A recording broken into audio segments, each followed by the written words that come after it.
Welcome to Let Me Fix This. Enjoy the video. You start by signing into Airtable with an account that has access to the workspace you'll integrate.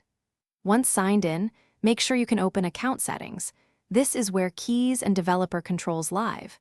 If you don't yet have a workspace, create one and add yourself as an editor or owner so the API key will have the right permissions.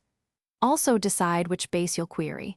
Having that context saves time when you generate and test the key. Once in Account Settings, navigate to the API or Personal Access Tokens area. Airtable now prefers tokens over old global keys, so choose to create a new token. Give it a descriptive name, set scopes for the APIs or bases you need, and optionally set an expiration to limit risk. After selecting base access, generate the token. Make sure to copy it right away. Airtable will not show it again. Save it securely in a password manager or your secret store before continuing. To confirm the token works, run a simple request with curl or Postman.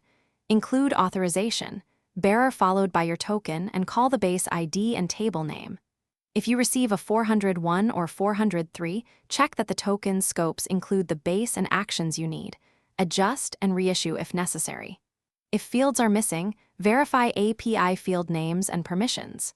Troubleshooting tip: if behavior is inconsistent, revoke the token and create a new one. Then retest immediately. Thanks for watching. If you found this helpful, don't forget to like and subscribe.